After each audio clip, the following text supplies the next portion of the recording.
Hello, this is Joe DeStefano, Medical Director of Urgent Care 24/7. Life is 24/7, and so are we.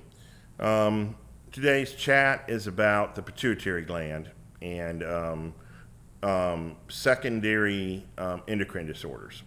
The pituitary gland sits in the front of the brain, at the top of the nasal cavity, inside of the skull. We call it the sella of the skull. And this little pea-shaped gland makes different hormones to tell the rest of the body what to do. So it makes TSH to tell the thyroid to make thyroid hormone. It makes LH and FSH that tells the testicles to make sperm and testosterone. The LH and FSH tell in women tells their ovaries to make eggs and estrogen and progesterone. It makes cortisone stimulating hormone. Also, we may have a drug of that we call cosentropin, the artificial form of it. But this goes to the adrenal glands that sit on top of the kidneys and tell the glands to make cortisone. And cortisone is like your stress hormone. So this pituitary gland, it also makes growth hormone that helps in maintaining lean muscle mass and growth and development when you're developing. So the pituitary gland basically controls release of growth hormone, TSH, which tells the thyroid what to do, LH and FSH, which tell the gonads, the sex endocrine organs, the testes in the male, the ovaries in the female, what to do, and makes cortisone releasing hormone, which CRH, also called cosentropin, which tells your adrenal glands what to make. That's why it's called the master gland. It in turn gets its messages from the hypothalamus of the brain.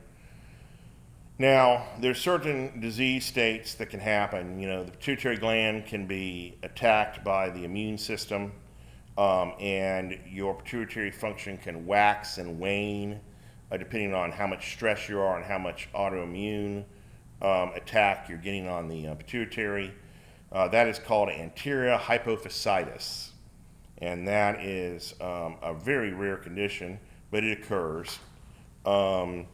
And people that have that, it's unpredictable what stimulating hormones are not being made. Sometimes their TSH will be low and they'll have secondary hyperthyroidism. The testes will not be stimulated and they'll have low testosterone.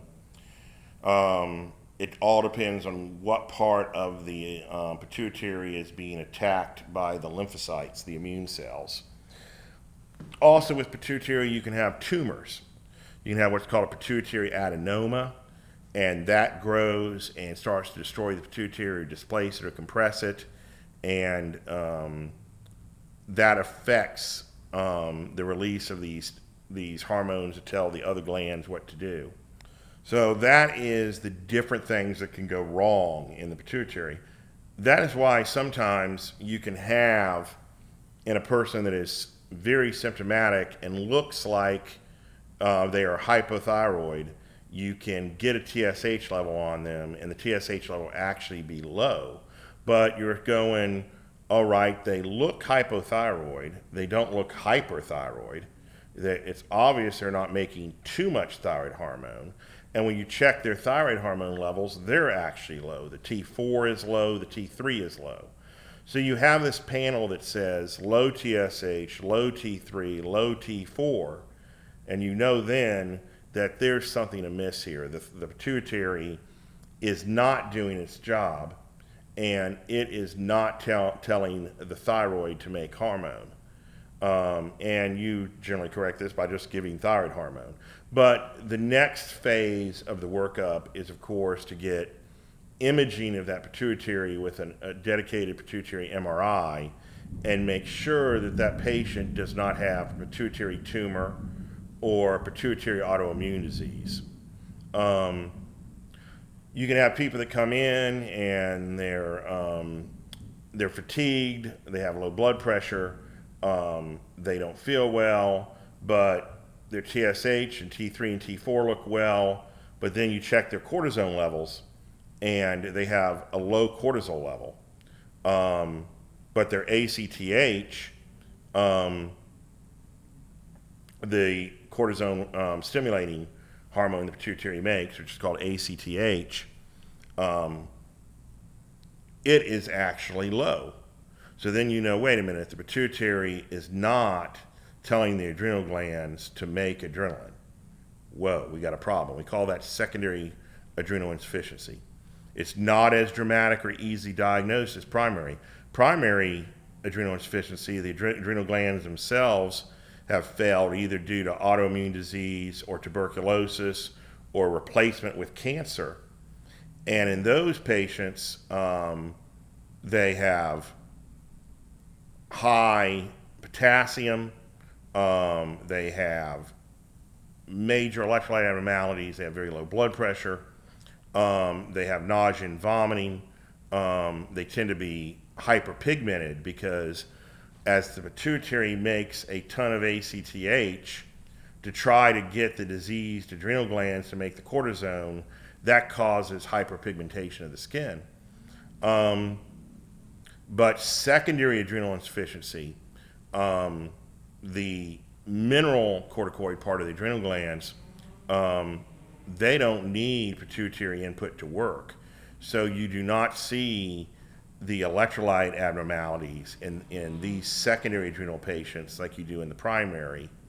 And their symptoms just aren't quite as bad because it's really a partial adrenal insufficiency. Some days they will be just normal. The pituitary will be decided that it's working fine and it's going to make enough ACTH and everything's going to function. And then other days, the patient will be under a lot of stress. Maybe they get a flu, maybe they get a virus. And that is when the system runs amok and the pituitary just doesn't make the right amount of ACTH to increase the adrenaline input that the body needs to maintain balance. And the patient gets very sick with nausea and vomiting. Now, interestingly enough, that is called secondary adrenal insufficiency, just like we have secondary hypothyroidism. And people ask me, well, what causes secondary adrenal insufficiency? What causes the pituitary to stop making the ACTH? Well, a lot of times it can be anything that interferes with what we call the HPA axis, which is the hypothalamus pituitary adrenal axis, HPA. One of the things is supplemental steroids. The patient has to be on prednisone for an asthma attack for a prolonged period of time, nasal steroids for bad allergies. These can suppress the function of the pituitary and the hypothalamus to the point that they're not stimulating the adrenal gland to make cortisol. But interesting enough, the other thing that will really mess with the pituitary gland in terms of telling the adrenal glands to make cortisol is opiates. High-dose opiates used in chronic pain can cause secondary adrenal insufficiency because the opiates do the same thing to the pituitary that long-term steroid dose does. Interestingly enough, it has been shown that some patients that die of opiate overdose haven't died of respiratory and cardiac depression from the opiates. They died from severe adrenal insufficiency from the opiates.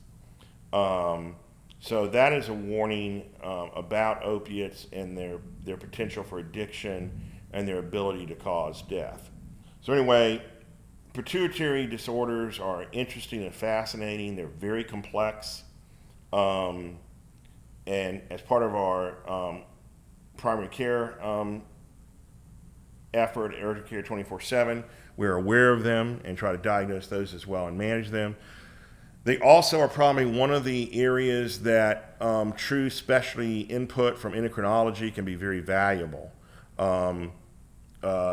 These disorders are more rare than the the primary endocrine disorders such as primary hypothetitis and primary adrenal insufficiency, and they need more fine-tuning and more actual experiencing managing the disease that you often will get with an endocrine specialist. But in our team approach at Urgent Care 24/7, we do manage this as well. Final note about this is hypogonadism, a lot of times, in terms of in males, is due to pituitary dysfunction as well. And this is for various reasons. Things in our diet interfere with the feedback loop. Stress causes decreased stimulation of the testes. This can actually be treated two ways, either hormone replacement with patches, creams, pellets, injections. But if fertility wants to be maintained and patients want a more physiologic and a more natural way to maintain their testosterones in a healthy range, often that will add HCG injection to this to maintain sperm production and maintain fertility. And that goes along with the greater issue of men's health. Again, fascinating subject, pituitary disorders. I appreciate this chat with you and to educate the lay public on this. And, you know, this is something to speak to your doctor and specialist about. Joseph DeStefano, Urgent Care 24/7. Life is 24/7, and so are we.